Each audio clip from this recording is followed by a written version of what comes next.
Glória a Deus, aleluia. Boa noite, toda a igreja. Glória a Deus, aleluia. Senhor, meu Deus, esteja do meu lado. Me dá forças e sabedoria. Força necessária neste momento dessa pregação. Para mim ministrar a palavra do Senhor. Que o Senhor me vigora à minha disposição. Para que eu possa cumprir a sua vontade, Senhor, da melhor forma possível. O Senhor me guia todos os meus passos para mim conseguir prosseguir com esse ministério itinerante, volante, que o Senhor me confiou em minhas mãos. Glória a Deus, aleluia. Amados irmãos e irmãs, abriremos nossas Bíblias nesse momento em Mateus 20, versículo de número 12 ao versículo de número 13. Assim diz a potente, resistente, invencível palavra do Senhor, a purificação do templo.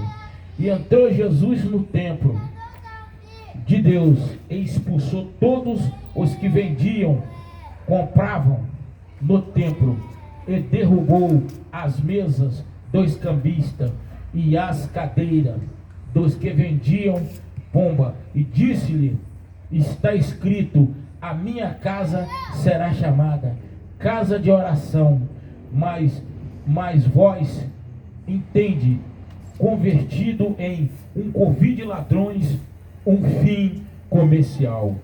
Amados irmãos, todos nós sabemos que a palavra de Deus é uma palavra muito justa, uma palavra muito reta, uma palavra muito correta. Tudo aquilo que sai da presença de Deus, tudo aquilo que sai dos mandamentos, das leis, do juízo, dos pergaminhos de Deus, é pecado.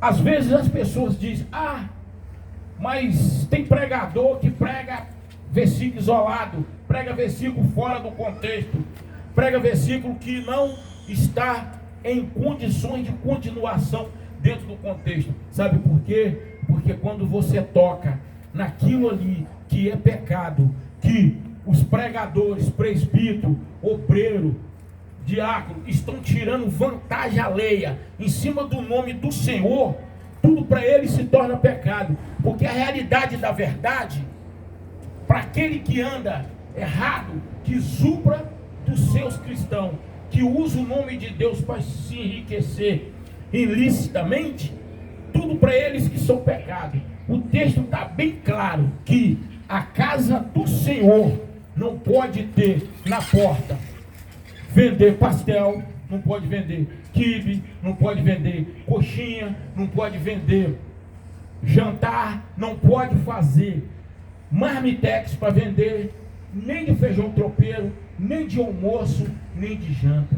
A casa do Senhor é uma casa de oração, não um fim comercial, um covil de ladrões. Mas quando a gente toca nesse contexto, que mostra essa realidade, da vericidade dos fatos, das verdades, do que são verdade, muitos não gostam, porque dói no bolso deles. Eles preferem viver e conviver com o pecado, com a mentira, negociando, vendendo a palavra do Senhor, usando o pátio da igreja, usando a igreja como um fim comercial. Como um fim comercial, uma casa de negócio, um covil de ladrões. O maior pecado na Bíblia é você fazer bazar na igreja. Quando se faz um bazar na igreja, está usando a casa do Senhor como um fim comercial, comercializando a palavra do Senhor, usando aquele momento, naquela hora, para quê? Para usurpar o nome do Senhor, tirar vantagem da casa do Senhor, tirar vantagem daqueles que estão ali procurando uma cura, uma libertação, um prodígio, uma maravilha, aqueles que estão ali procurando realmente a palavra de Deus, realmente Cristo Jesus na sua vida. Aí quando chega lá, encontra lá. Quando você está saindo, o pastor já está anunciando: Hoje nós vamos vender aqui pastel. Errado, pecado. Tem embasamento bíblico. Isto é bíblico. É só ler em Mateus 20, versículo de número 12 ao versículo de número 13. Não é versículo isolado, não. É a didática, é a retidão, é o exemplo, é a palavra de Deus nua e crua para aquele que não quer entender, que quer levar o ministério da forma que ele quer. Porque quando uma pessoa leva o ministério dentro dos mandamentos, dentro das leis, dentro do juízo de Deus, ele guarda as leis. Dentro do seu ministério, ele guarda as leis. Ele não cai em pecado, não carrega todo o ministério em pecado. É muito fácil. A purificação do templo.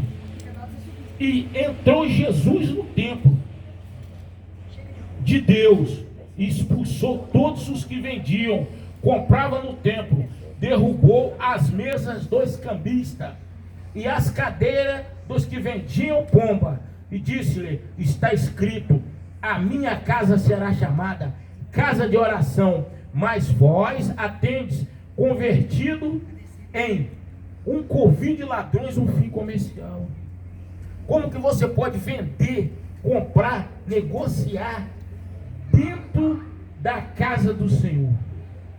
Jesus, quando chegou no templo, lá na Judéia, lá em Jerusalém, ele chegou no templo para fazer uma oração, a oração da tarde, e ali já estava vários mancos, cegos, pessoas endemoniadas, pessoas que estavam lunáticos, pessoas doentes, precisando de uma força espiritual, de uma libertação espiritual. Do outro lado estava um soldado romano.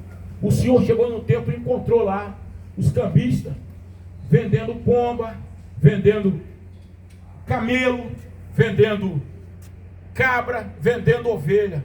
O Senhor entrou e derrubou todas as mesas, todas as barracas, acabou com aquela festa e disse novamente: isto aqui é a casa do meu Pai, uma casa de oração, não um fim comercial, um covil de ladrões. Agora eu te pergunto, é justo?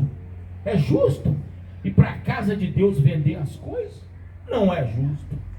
Justo é quando a gente está no meio da rua vendendo uma coisa, comercializando, comprando, vendendo, mas na casa de Deus não. Na casa de Deus, quando nós se aproximamos da casa de Deus, é para buscar uma oração, buscar a presença do Deus vivo na nossa vida, se aconchegar, se aproximar, estar e ficar na presença de Deus. Agora, amanhã estará no YouTube, no Instagram, no TikTok. Alguém que achar que não tem embasamento bíblico, é só pesquisar na Bíblia e colocar lá debaixo, lá dos meus comentários, se não tem embasamento bíblico. Só que eles vão dizer que não tem. Eles vão distorcer a Bíblia. Eles vão prostituir a própria palavra. Porque tudo que você fala o contrário, a palavra de Deus é pecado. A palavra de Deus é bem claro. Ai daquele que acrescentar uma vírgula, um tio, nas minhas escrituras sagradas. Ai daquele que faz a minha casa, minha e do meu Pai. E pode perceber que nesse contexto desse versículo, o Senhor deixou bem claro. Ele não disse que a casa é dele. Não, pelo sentido da estrofe, ele diz dele e do pai dele. É muito fácil entender. E entrou Jesus no templo de Deus. Entrou Jesus no templo de Deus. Ele referiu Deus, o pai dele, porque Jesus é Pai, Filho e Espírito Santo, é um só Deus. Mas aqui ele referiu ele, o pai dele e o Espírito Santo no mesmo tempo. Entrou Jesus no templo de Deus, expulsou os que vendiam e compravam. Está muito bem claro, mas as pessoas não aceitam a realidade, a veracidade dos fatos, porque eles precisam de tirar aproveito. Mas se pararmos para percebermos, nem todo ministério faz isso. Alguns que faz isso. Alguns. Porque o que faz isso sabe que é pecado. As pessoas sabem que é pecado. Comercializar, vender, negociar na porta da igreja, no pátio da igreja, dentro da igreja. É pecado. E um pecado mortal. As pessoas sabem. Mas tem muito ministério que já caiu há muito tempo. Se o Senhor arrebatasse hoje ficaria para trás pastor, presbítero, obreiro, diácono. Ficaria todo mundo para trás, porque está todo mundo em pecado. Está todo mundo em pecado. Todo mundo em pecado. Quem está naquela denominação, onde compra, vende, negocia, está todo mundo em pecado. Só que o pastor sabe. Ele sabe porque ele é estudado. Ele sabe que isso não pode acontecer. Mas acontece por quê? Porque ele deixa acontecer as coisas contra as escrituras sagradas, contra os mandamentos, contra as leis, contra o juízo, contra as misericórdias de Deus. Mas Deus está olhando, Deus está espiando, Deus está ali. Por que tem muitas denominações, quando o pregador sobe, Deus está lá fora. Quando as portas abrem, Deus está lá fora. Quando eles estão reunidos, Deus está lá fora. Lá dentro não acontece uma cura, lá dentro não acontece um prodígio, lá dentro não acontece um batismo com o Espírito Santo, lá dentro nada acontece. As pessoas entram vazias e saem vazias. As pessoas entram vazias e saem de lá cheias de pecado. Por quê? Porque aqueles que estão na frente da obra estão aceitando coisas que contraria a vontade de Deus e contra os mandamentos e as leis de Deus. Porque quando nós saímos fora da lei, dos mandamentos, da justiça de Deus, é pecado. É pecado. Porque Deus é justiça, Deus é lei, Deus é pergaminhos, Deus é onisciente, onipresente, está em todos os lugares. Todos os lugares. O nosso Senhor Jesus Cristo está. Nosso Senhor Jesus Cristo não precisa de internet, não precisa de energia elétrica, o Senhor não precisa nada, porque Ele é tudo e é o todo, porque Ele é a luz do mundo, Ele é a lâmpada dos nossos pés, a luz da nossa candeia. O nosso Senhor Jesus Cristo, Ele está diante de todas as coisas que estão acontecendo.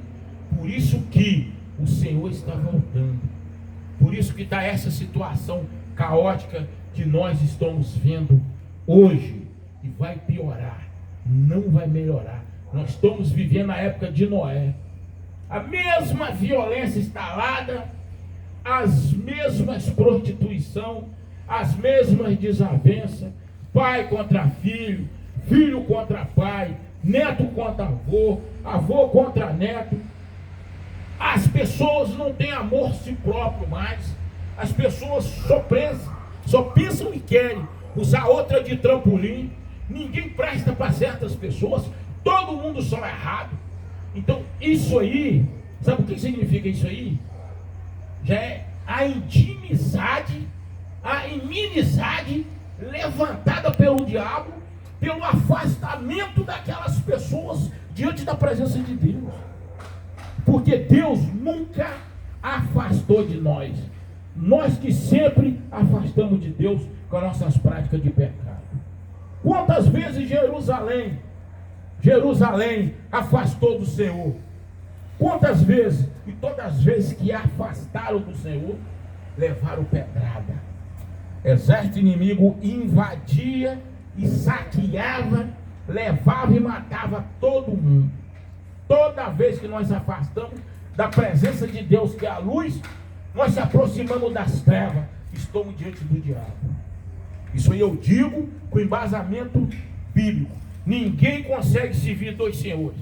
Ou você serve a Deus com retidão, com a direção, com seu alvo de Cristo Jesus, que é a sua salvação da sua alma, ou serve as trevas, que já está em direção ao diabo. Olha, o nosso Senhor Jesus Cristo é muito fácil de entender. O nosso Senhor Jesus Cristo, eu sou o caminho, a verdade e a vida. Ninguém vai ao Pai se não for por mim. Mas o diabo também tem. Ele tem as três coisas. Tem as três coisas. O Senhor é o caminho. o caminho da salvação. O diabo é o caminho do inferno, é o caminho das trevas. A verdade está no Senhor. O diabo também tem a mentira. Em João 8,44, o diabo é homicida e mentiroso desde o início do mundo, nunca se firmou na verdade. Todo aquele que mente se torna filho do diabo. Agora, o diabo também tem a vida. O Senhor tem a vida eterna. O diabo também tem a vida eterna. No inferno pro resto da vida. É a vida eterna dele. O Senhor não é o caminho, a verdade e a vida. Ninguém vai aos céus se não for por mim, não diz o Senhor nosso Jesus Cristo. O diabo também, ninguém vai ao inferno se não for por ele. Este é o caminho da humanidade. Não vou parar não. Esse é o caminho da humanidade. Aquele que não tem Cristo Jesus na sua vida. Irmão, aquele que tem ódio do outro, aquele que tem ciúme do outro, aquele que tem inveja do outro, aquele que tem ódio do outro. Você sabe o que acontece? Ninguém tem dois corações. Um para amar a Deus e o outro para odiar a criação de Deus. Qual o primeiro mandamento? Amar seu Deus acima de todas as coisas. Segundo, amar o seu próximo como a ti mesmo. Mas como você odeia alguém, seu coração está carregado de ódio, você não consegue amar a Deus. Você não consegue amar o seu irmão em Cristo Jesus. Como você pode amar a Deus se seu coração está carregado de ódio? Ninguém consegue amar dois deuses. Dois deuses. Ninguém. Ou ama o diabo, ou ama a Deus. Essa é a verdade. Você presta bem atenção. Existe uma didática na nossa vida. Existe duas retidão. O alvo, Cristo Jesus. Mas para você ter o alvo de Cristo Jesus na sua vida como seu Salvador, você tem que ter um coração facilitador de perdão. Quando o seu coração não é facilitador de perdão, ele está carregado de ódio, pecado, vingança, ira, contenda. Quando nós estamos nessa situação, porque nós estamos servindo nas trevas, não a Deus. Não a Deus, porque quando você serve a Deus, um Deus reto, o seu coração não tem espaço, é para duas coisas. O coração de ninguém tem espaço, é para falsidade. Agora eu sou falso com você. Aí você virou as costas, sou falso com você. Você está aqui, eu sou seu amigo. Eu estou servindo a quem? É quem que foi falso com Deus, que tentou tomar o trono de Deus lá no céu? Não foi o diabo? Então é esse que a pessoa serve. Esse que a pessoa serve. É o que eu estou dizendo aqui nesse texto. Se está servindo a Deus, como é que está comercializando dentro da casa de Deus? Como que está vendendo, negociando, fazendo um negócio dentro da casa de Deus? Isso não existe. Não existe, não é eu que estou dizendo. É embasamento bíblico, é a Bíblia. É a realidade. É a didática, é o exemplo de Deus. E as coisas de Deus são tão claras, que Deus ia descendo a rua. Os fariseus e os soldados romanos iam subindo a rua. Eles queriam pegar Jesus de qualquer jeito depois desse acontecimento aqui na casa de Deus. Aí, na descida, vem lá os fariseus jogando uma moedinha para cima, e o soldado do outro lado já armado para tentar prender Deus. Mas eles esqueceram que Deus conhece o nosso pensamento, o nosso olhar. Antes da gente olhar, antes da gente falar, Deus já sabe que nós vamos, para onde nós vamos olhar, para onde nós vamos falar. Aí os fariseus e os escribas falam assim: Senhor, Senhor, Senhor,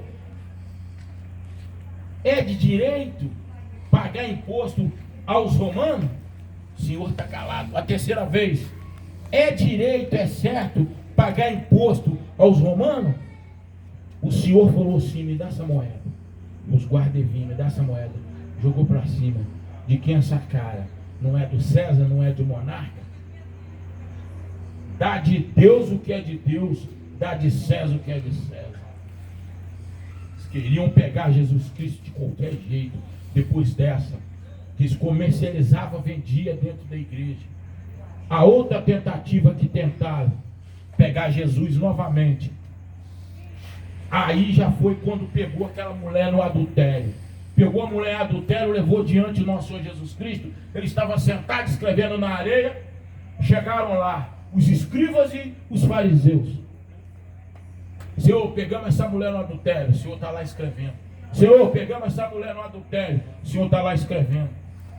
A terceira vez o Senhor chamou ela. Senta aqui. Tudo com uma pedra na mão. O Senhor olhou para a cara deles e falou assim: mas o que eles esperavam? Se Jesus é filho de Deus, é o próprio Deus, ele tem que representar a lei de Moisés. A lei de Moisés era qual? Pegou no adultério, levar para fora da cidade, dos muros da cidade. Naquela época toda a cidade era cercada, espedrejar até a morte. O Senhor olhou para eles e falou assim: como é o negócio? A situação pegamos essa mulher no adultério ali e tal, mas não levaram o cara, só levaram a mulher, porque um dos caras era escriba. Armaram em cima da mulher. Aí o Senhor falou assim: tudo bem, que atire a primeira pedra, aquele que nunca pecou, que não tenha pecado. Saiu dos mais velhos aos mais novos e foram embora. Aí o Senhor respondeu para a mulher: vai, não peques mais. 20 minutos só, hein? Vai e não peques mais. Mas por